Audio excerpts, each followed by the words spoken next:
ಜರಾಸಂಧ ಸುಮಾರು 20,700 ರಾಜಪುತ್ರನ ಸೆರೆ ಇಟ್ಬಿಟ್ಟಿರ್ತಾನೆ ಜರಾಸಂಧ. ಈ ಜರಾಸಂಧ ನರಕಾಸುರ ಇಬ್ಬರು ಕೂಡ ಭಯಂಕರ ರಾಕ್ಷಸರೇ. ಅವ್ರದ್ದೊಂದು ಜಾಯಿಂಟ್ ವೆಂಚರ್ ಇದ್ದಾಗೆ. ನರಕಾಸುರ ಎಲ್ಲ ಹೆಣ್ಣುಮಕ್ಕಳನ್ನು ಸೆರೆ ಇಟ್ಟಿರ್ತಾನೆ. 16,100 ಜನ ಹೆಣ್ಣುಮಕ್ಕಳು. ಇದ್ದಕ್ಕಿದ್ದಾಗೆ ಹೆಣ್ಣುಮಕ್ಕಳು ಅದೃಶ್ಯ ಆಗ್ಬಿಡೋರಂತೆ, ಕಾಣ್ತಾನೆ ಇರಲಿಲ್ಲ ಪಾಪ.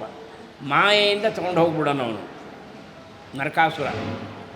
ಈ ಜರಾಸಂಧ ಈ ರಾಜ್ಯವನ್ನೆಲ್ಲ ಗೆದ್ದು ಅವ್ರನ್ನೆಲ್ಲ ಸೆರೆ ಇಟ್ಟುಬಿಡ್ತಾನೆ. ಅವ್ರದ್ದೇನು ಅಂದರೆ ಇಡೀ ಭೂಮಂಡಲ ನಾವಿಬ್ಬರೇ ಆಳಬೇಕು ಅಂತ. ಶ್ರೀಕೃಷ್ಣ ಆ ಜರಾಸಂಧನ ಸಂಹಾರ ಮಾಡಿಸಿ, ಭೀಮಸೇನನಿಂದ ಸಂಹಾರ ಮಾಡಿಸಿ ಅವ್ರನ್ನೆಲ್ಲ ಬಿಡುಗಡೆ ಮಾಡ್ತಾನೆ. ಅವರೆಲ್ಲ ಹೇಗಾಗ್ಬಿಟ್ಟಿರ್ತಾರೆ, ರಾಜಪುತ್ರ ಹಿಂಗಿಟ್ಟು ಎಲ್ಲ ಸಣ್ಣಗೆ ಆಗಿಬಿಟ್ಟಿರ್ತಾರೆ. ಇನ್ನು ಸ್ವಲ್ಪ ದಿವಸಕ್ಕೆಲ್ಲ ಹೋಗ್ಬಿಡೋ ಸ್ಥಿತಿಯಲ್ಲಿ ಇದ್ದರು ಅವರು. ಪ್ರಾಣವೇ ಇಲ್ಲ.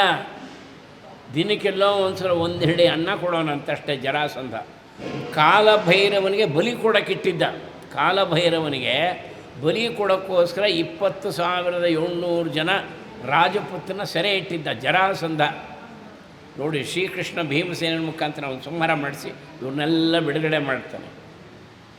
ಅವರೆಲ್ಲ ನಾವು ಉಳಿತೀವಿ ಅಂತಲೇ ಅಂದ್ಕೊಂಡಿರಲಿಲ್ಲ. ಅವರೆಲ್ಲ ಸೇರಿ ಈ ಶ್ಲೋಕ ಹೇಳ್ತಾರೆ. ಕೃಷ್ಣಾಯ ವಾಸುದೇವಾಯ ಹರಯೇ ಪರಮಾತ್ಮನೆ ಪ್ರಣತ ಕ್ಲೇಶನಾಶಾಯ ಗೋವಿಂದಾಯ ನಮೋ ನಮಃ. ಅಪ್ಪ, ನಾವು ಬದುಕ್ತೀವಿ ಅಂತಲೇ ಅಂದ್ಕೊಂಡಿರಲಿಲ್ಲ, ನಮ್ಮನ್ನೆಲ್ಲ ಉಳಿಸ್ಬಿಟ್ಟಿಲ್ಲ ಸ್ವಾಮಿ ಅಂತೇಳಿ ಪ್ರಾರ್ಥನೆ ಮಾಡ್ಕೋತಾರೆ. ಆಮೇಲೆ ತುಂಬ ಸಂಕಟ ಆದಾಗ ಭಗವಂತನ ಸ್ಮರಣೆ ಮಾಡಬೇಕು. ಶ್ರೀಕೃಷ್ಣ ಚರಣಾಂಭೋಜಂ ಸ್ಮರ ದುಃಖಂ ಗಮಿಷ್ಯತಿ. ನಾರದ ಮಹರ್ಷಿಗಳು ಭಕ್ತಿಗೆ ಹೇಳಿದ್ದಿ ಮಾತು. ಜ್ಞಾನ ವೈರಾಗ್ಯ ಭಕ್ತಿಯ ಮಕ್ಕಳು ಮೂರ್ಛೆ ಹೋದಾಗ ಅಳುತ್ತಿರ್ತಾಳೆ. ಆಗ ನಾರದರು ಹೇಳ್ತಾರೆ, ಅಳೋದು ಯಾಕೆ ಅಳ್ತೀಯಮ್ಮ ನೀನು? ಭಗವಂತನ ಪಾದಕಮಲವನ್ನು ಸ್ಮರಣೆ ಮಾಡ. ನಾವು ಸ್ಮರಣೆ ಮಾಡಬೇಕು, ತುಂಬ ದುಃಖದಲ್ಲೇ ಮುಳುಗೋಗಬಾರ್ದು.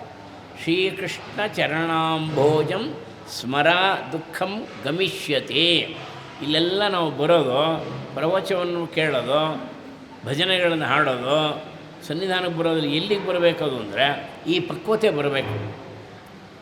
ತುಂಬ ಸಂಕಟ ಆದಾಗ ಯಾರನ್ನೂ ನಿಂದನೆ ಮಾಡಬಾರ್ದು. ಅದಕ್ಕೆ ಯಾರೋ ಕಾರಣ ಅಲ್ಲ, ನಮ್ಮದೇ ಪ್ರಾರಬ್ಧಗಳು ಅದಕ್ಕೆ ಕಾರಣ. ಆದರೆ ಇದನ್ನು ಶಮನ ಮಾಡೋಕ್ಕೆ, ಉಪಶಮನ ಮಾಡೋಕ್ಕೆ ಭಗವಂತನ ಮಾತ್ರ ಶಕ್ತಿ ಇದೆ. ಭಾಗವತದಲ್ಲಿ ಎಷ್ಟು ವಿಷಯಗಳಿದೆ. ಇಲ್ಲಿ ಸಂಪಾತಿ ರಾಮಾಯಣದಲ್ಲಿ ಒಂದು ಮಾತು ಹೇಳ್ತಾನೆ, ನಹಿ ಕರ್ಮಸು ಸಜ್ಜಂತೆ ಬುದ್ಧಿವಂತೋ ಭವದ್ವಿದಾ. ಬುದ್ಧಿಶಾಲಿಗಳು ಯಾವಾಗಲೂ ಕಾರ್ಯ ಸಾಧನೆಯಲ್ಲಿ ಹಿಂಜರಿಯಲ್ವಂತೆ. ಉದಾಹರಣೆ ಇವರಿಗೆಲ್ಲ ಹೇಳಿರ್ತಾರೆ, ವಿಪರೀತ ಬಿಸಿಲು ಏನು ಮಾಡ್ತೀರಾ, ಜನನೇ ಬರಲ್ಲ ಏನು ಮಾಡ್ತೀರಾ ಹೇಳ್ತಾರೆ ತಾನೆ. ತುಂಬ ತೊಂದರೆ ಇರುತ್ತೆ ಏನು ಮಾಡ್ತೀರಾ, ಹಣ ಕಡಿಮೆ ಇದೆ ಏನು ಮಾಡ್ತೀರಾ ಎಲ್ಲ ಹೇಳಿರ್ತಾರೆ. ಯಾಗ ವಿಠಲ ಇದ ನಡೆಸ್ತಾನೆ ಅದು ನೋಡಿ. ನಹಿ ಕರ್ಮಸು ಸಜ್ಜಂತೆ ಬುದ್ಧಿವಂತೋ ಭವದ್ವಿದಾ.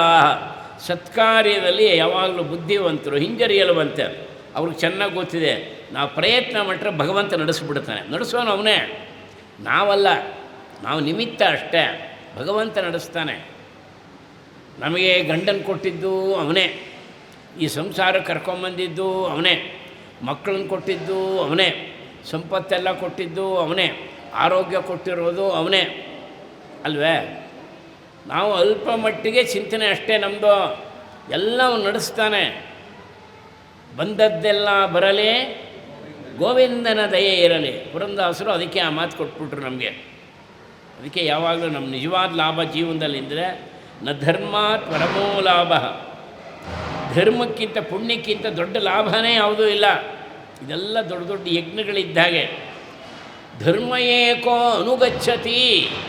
ಬೃಹಸ್ಪತಿಗಳು ಹೇಳ್ತಾರೆ ಧರ್ಮರಾಯನಿಗೆ, ಅಯ್ಯ ನಮ್ಮ ಹಿಂದೆ ಬರೋದು ಪುಣ್ಯ ಅಷ್ಟೇ, ಧರ್ಮ ಏಕೋ ಅನುಗಚ್ಚತಿ, ಇನ್ಯಾವುದೂ ಬರಲ್ಲ. ಅದಕ್ಕೆ ನಮ್ಮಲ್ಲಿ ಮೊನ್ನೆ ಅದನ್ನು ಪರತ್ರ ಶೀಲೇನತು ಯಾಂತಿ ಶಾಂತಿಂ ನ ಬಾಂಧವ ನ ಚ ವಿತ್ತಂ ನ ಕೌಲ್ಯಂ ನ ಚ ಶ್ರುತಂ ನ ಚ ಮಂತ್ರಾನ್ ನ ವೀರ್ಯ ದುಃಖಸ್ತ್ರಾತು ಸರ್ವ ಏವೋತ್ಸಹಂತೆ. ಎಷ್ಟೋ ಅದ್ಭುತವಾದ ಶ್ಲೋಕ. ನಮ್ಮ ಬಾಂಧವರು ನಮ್ಮ ರಕ್ಷಣೆಗೆ ಬರಲ್ಲ. ನ ಚ ವಿತ್ತಂ, ನಮ್ಮ ಸಂಪತ್ತು ನಮ್ಮ ಜೊತೆಗೆ ಬರೋಲ್ಲ. ನ ಕೌಲ್ಯಂ, ಒಳ್ಳೆ ಜನಾಂಗದಲ್ಲಿ ಹುಟ್ಟಿದ್ದೆ, ಒಳ್ಳೆ ಜಾತಿಲಿ ಹುಟ್ಟಿದ್ದೆ, ಅದು ಲೆಕ್ಕಕ್ಕೆ ಬರೋಲ್ಲ. ನ ಚ ಶ್ರುತಂ, ನಾವು ಕಲ್ತಂತೆ ಬೇಕಾದ ವಿಚಾರ, ಮಹಾಜ್ಞಾನಿ ನಾನು, ಅದು ಯಾವುದೂ ಲೆಕ್ಕಕ್ಕೆ ಬರಲ್ವಂತೆ. ನಚ ಮಂತ್ರಾನ್, ನನಗೆ ಆ ಮಂತ್ರ ಬರುತ್ತೆ, ಈ ಮಂತ್ರ ಬರುತ್ತೆ, ಸಂಜೀವನಿ ಮಂತ್ರ ಬರುತ್ತೆ, ಧನ್ವಂತರಿ ಮಂತ್ರ ಬರುತ್ತೆ, ಇದು ಯಾವುದೂ ಲೆಕ್ಕಕ್ಕೆ ಬರಲ್ವಂತೆ. ನ ವೀರ್ಯಂ, ಯಾವ ಪೌರುಷನೂ ಬರಲ್ಲ. ದುಃಖಾಸ್ತ್ರ, ನಮ್ಮ ದುಃಖ ದೂರ ಮಾಡದೇ ಇಲ್ವಂತೆ. ಸರ್ವ ಏವೋತ್ಸಾಹಂತೆ, ಇವೆಲ್ಲ ಸೇರಿ ಕೂಡ ನಮಗೆ ನಮ್ಮ ಜೊತೆಗೆ ಬರೋಲ್ಲ. ಪರತ್ರ ಶೀಲೇನತು ಯಾಂತಿ ಶಾಂತಿಂ, ಪರಲೋಕದಲ್ಲಿ ನಾವು ಶೀಲ ಏನು ಕಲ್ತಿದ್ದೀವಿ, ಸದ್ಗುಣಗಳು, ಶೀಲ, ಅದೊಂದೇ ನಮ್ಮನ್ನು ರಕ್ಷಣೆ ಮಾಡೋದು. ಎಷ್ಟು ಸುಂದರವಾಗಿದೆ. ಅಲ್ಲಿ ಪರ್ಯವಸನ ಆಗಬೇಕು. ಎಷ್ಟು ಬೇಕೋ ಅಷ್ಟೇ ತೊಗೊಳ್ಬೇಕು. ಇನ್ನೊಬ್ಬರು ವಸ್ತುವನ್ನು ನಾವು ಅಪಹರಣ ಮಾಡೋಕ್ಕೆ ಹೋಗ್ಬಾರ್ದು. ಇಲ್ಲಿ ಹೇಗಿದ್ರು ಸಿಗುತ್ತೆ ಅಂತ ಎರಡೆರಡು ಸಲ ಮೂರು ಸಲ ನಮ್ಮ ಕಡೆ ಮಾಡ್ತಾರೆ. ಏನಾದ್ರು ಕಾರ್ಯಕ್ರಮ ಆದರೆ ಡಬ್ಬಿಲಿ ತುಂಬ್ಕೊಂಡು ಹೋಗ್ತಾರೆ. ಹೇಗಿದ್ರು ಅವತ್ತು ಅಡುಗೆ ಮಾಡದೇ ಇದ್ರೆ ಆಯಿತು, ಮಾಡಬಾರ್ದಾಗಿ. ಯಾರು ಇಬ್ಬರಿಗೆ ಶಾರ್ಟೇಜ್ ಆದರೆ ಆ ದೋಷ ನಮಗೆ ಬರುತ್ತೆ. ಏನಾದ್ರು ಉಳಿದಿದ್ದರೆ ಅದು ಬೇರೆ. ಎಷ್ಟು ಬೇಕೋ ನಮಗೆಷ್ಟು ಭಗವಂತ ನಮಗೆ ಆಜ್ಞೆ ಮಾಡಿದವನೋ ಅಷ್ಟೇ ಸ್ವೀಕಾರ ಮಾಡಬೇಕು.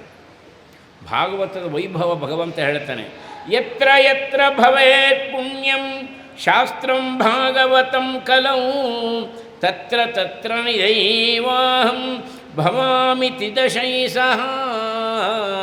ಚತುರ್ಮುಖ ಬ್ರಹ್ಮದೇವರಿಗೆ ನಾರಾಯಣ ಹೇಳ್ತಾನೆ, ಎಲ್ಲೆಲ್ಲಿ ಭಾಗವತ ನಡೆಯುತ್ತೋ ಅಲ್ಲಿ ನಾನು ಎಲ್ಲ ದೇವತೆಗಳ ಸಮೇತ ನಿಂತು ನಾನು ಕೇಳ್ತಿರ್ತೀನಪ್ಪ.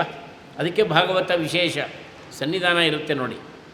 ಭಗವಂತ ಹೇಳ್ತಾನೆ, ಯತ್ರ ಯತ್ರ ಭವೇತ್ ಪುಣ್ಯಂ ಶಾಸ್ತ್ರಂ ಭಾಗವತಂ ಕಲೋ. ಕಲಿಯುಗದಲ್ಲಿ ಭಾಗವತ ಶಾಸ್ತ್ರ ಎಲ್ಲಿ ನಡೀತಿರುತ್ತೋ, ಎಲ್ಲಿ ನನ್ನ ಭಕ್ತರೆಲ್ಲ ಕೂತಿರ್ತಾರೋ, ತತ್ರ ತತ್ರ ಸದೈವಾಹಂ, ಪೂರ್ಣ ಇರ್ತೀನಿ ನಾನು. ಭವಾಮಿ ತ್ರಿದಶೈ ಸಹ, ಎಲ್ಲ ದೇವತೆಗಳ ಸಮೇತ ನಾನಿದ್ದು ಅದನ್ನು ಶ್ರವಣೆ ಮಾಡ್ತೀನಪ್ಪ. ಉದ್ಧವ ಕೃಷ್ಣನ ಒಂದು ಮಾತು ಕೇಳ್ತಾನೆ, ನೀನು ಇಲ್ಲಿ ಕಲಿಯುಗದಲ್ಲಿ ನೀನು ಇರಬೇಕಾದ ಬಹಳ ಮುಖ್ಯ. ಘೋರವಾದಂಥ ಕಲಿಯುಗ ಬರ್ತಾ ಇದೆ, ಅವಾಗ ಧರ್ಮ ಕಾರ್ಯವೇ ನಿಂತು ಹೋಗ್ಬಿಡತ್ತೆ, ಎಲ್ಲ ಅಧರ್ಮಿಷ್ಠರಾಗ್ಬಿಡ್ತಾರೆ, ಹಿರಿಯರು ಅಂದರೆ ಗೌರವ ಇರೋಲ್ಲ, ಹಣಕ್ಕೆ ಪ್ರಾಧಾನ್ಯತೆ ಇರುತ್ತೆ. ಇಂಥ ಸಮಯದಲ್ಲಿ ನೀನು ಹೊರಟೋಗ್ತೀಯಲ್ಲ ಕೃಷ್ಣ, ಕೃಷ್ಣ ನನ್ನ ಅವತಾರ ಮುಗೀತು ಹೋಗ್ತೀನಿ ಅಂತಾನೆ. ಆವಾಗ ಉದ್ಧವ ಹೇಳ್ತಾನೆ, ಆಗ ಕೃಷ್ಣ ಹೇಳ್ತಾನೆ, ನಾನು ಎಲ್ಲೋ ಹೋಗ್ತೀನಿ ಅಂತ ತಿಳ್ಕೊಬೇಡ. ತಿರೋದಾಯ ಪ್ರವಿಷ್ಟೋಯಂ ಶ್ರೀಮದ್ಭಾಗವತ ಅರ್ಣವಂ ತೇನೇಯಂ ವಾಂಗ್ಮಯಂ ಮೂರ್ತಿ ಪ್ರತ್ಯಕ್ಷಂ ವರ್ತತೆ ಹರೇ. ಅಯ್ಯ, ನಾನು ಭಾಗವತದಲ್ಲಿರ್ತೀನಿ, ಭಾಗವತದಲ್ಲಿ ಪ್ರವೇಶ ಮಾಡಿರ್ತೀನಿ, ಭಾಗವತವೇ ನಾನು ಎಲ್ಲೋ ಹೋಗಲ್ಲ. ತೇನೇಯಂ ವಾಂಗ್ಮಯಂ ಮೂರ್ತಿ, ನನ್ನ ವಾಂಗ್ಮಯ ಮೂರ್ತಿನೇ ಭಾಗವತ, ನಾನು ಬೇರೆ ಭಾಗವತ ಬೇರೆ ಅಲ್ಲ. ಅದಕ್ಕೋಸ್ಕರ ಭಾಗವತ ತುಂಬ ಮಹತ್ವದ್ದದು. ವೇದವ್ಯಾಸರು ಅದನ್ನು ತುಂಬ ಉಲ್ಲೇಖ ಮಾಡ್ತಾರೆ.